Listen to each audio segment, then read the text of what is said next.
Le premier moyen, et un des plus grands moyens pour gagner l'amour d'Allah, c'est de lire le Coran avec méditation. De lire le Coran avec méditation. Parce qu'en réalité, le Coran, c'est le moyen le plus direct pour découvrir notre Créateur et les actions qui nous rapprochent de lui. Allah, le prophète sallallahu alayhi wa sallam dit dans un hadith, Inna lillahi ahlina minan nas. Allah a certes des privilégiés parmi les gens. Qui sont ces gens-là? Wa inna ahlal qur'ani ahlullahi wa khassatuh. Les gens du Coran sont les plus proches d'Allah et ses privilégiés. Ça veut dire quoi? C'est les gens d'Allah, les gens proches d'Allah. Ça veut dire que ce sont ses alliés. Ce sont ceux qu'Allah Azza wa Jal, il aime. Ceux qui ont un lien spécial avec Allah subhanahu wa ta'ala. Et la simple lecture du Coran, même si elle est méritoire, elle a beaucoup de valeur, elle n'est pas suffisante pour faire partie de ceux qui sont les gens d'Allah, le peuple élu d'Allah. Ce sont ceux qui vont le lire, qui vont le comprendre, qui vont le méditer, qui vont le lire avec leur cœur, qui vont le comprendre, qui vont le méditer, l'appliquer. Ce sont ceux-là. Allah Azza wa Jalla nous invite à lire le Coran de cette façon. Il nous dit Kitabun anzalnahu ilayka mubarakun liyadabbaru ayati wa liyatadhakkara ulul albab. Voici un livre, il est comment ce livre? Il est béni, que nous avons fait descendre sur toi. Pour quelle raison? Afin qu'il médite sur ces versets et que les doués d'intelligence réfléchissent. Donc Allah il nous demande de méditer ce livre-là. Et ça fait partie de l'intelligence que de lire ce livre avec méditation. Si je vous pose la question, qu'est-ce que c'est que méditer le Coran? Puisque c'est un terme qu'on entend souvent. Très souvent on entend les imams, les prédicateurs nous dire il faut lire le Coran avec méditation.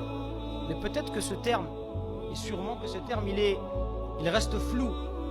Qu'est-ce qui peut nous expliquer? Ça veut dire quoi méditer le Coran? Parce que si on doit faire quelque chose et on ne sait pas ce que ça veut dire, on ne pourra pas le faire. On est d'accord ou pas? Si on veut faire quelque chose, il faut comprendre concrètement, de manière concrète, comment méditer le Coran. Si je ne suis pas capable ou ça reste un peu flou, je ne pourrai pas le méditer le Coran. Et nous, notre objectif ici, c'est d'être pratique. C'est de vous donner des clés pratiques qui vont vous aider à vous rapprocher d'Allah. Qui est capable de m'expliquer ce que ça veut dire la méditation du Coran? Il a dit se l'approprier, le méditer par rapport à notre vie. C'est-à-dire nous mettre, nous, en situation par rapport à ce qu'Allah nous demande.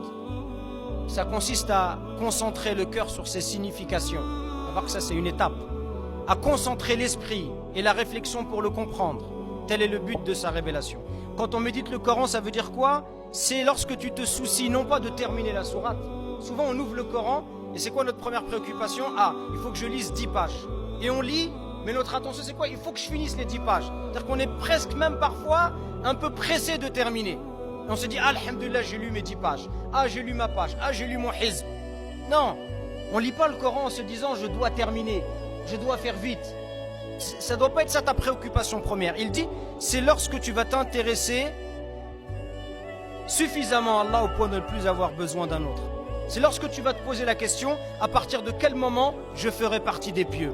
À partir de quel moment je ferai partie des bienfaisants? À partir de quel moment je ferai partie de ceux qui se sont parfaitement confiés à Allah? À partir de quel moment je fais partie des humbles et des révérencieux, etc.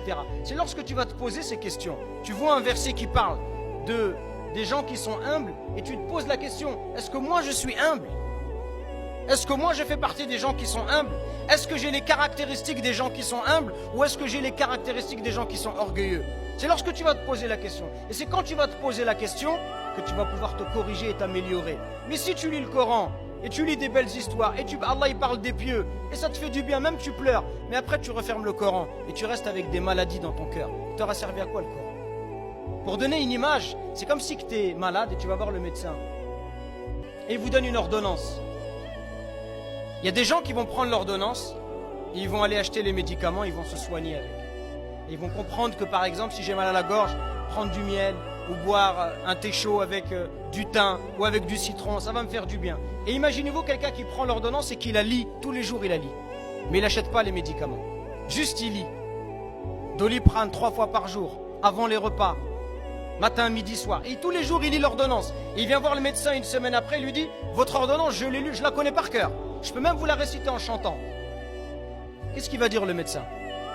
Qu'est-ce que vous diriez d'une personne qui fait ça? On dirait tous, c'est pas un médecin généraliste qu'il te faut. C'est un psychiatre, on va voir si on peut pas faire autre chose, ou un raqi, une ruqya, on va voir, tu as peut-être un problème. C'est la même chose, si on lit le Coran, et en fait on considère qu'Allah il nous parle pas à nous. Si on lit le Coran et on met une distance entre nous et le Coran, on dit, ah là, dans ce verset, Allah il a parlé des enfants d'Israël. Mais pourquoi Allah il t'a parlé des enfants d'Israël? Pour que toi tu en tires une leçon. Pour que soit tu ne recommences pas la même erreur, soit tu prennes exemple sur eux, s'ils ont fait quelque chose de bien.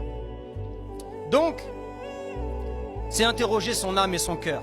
C'est poser un regard lucide sur toi. Où en suis-je par rapport à ce verset? Qu'est-ce qu'il a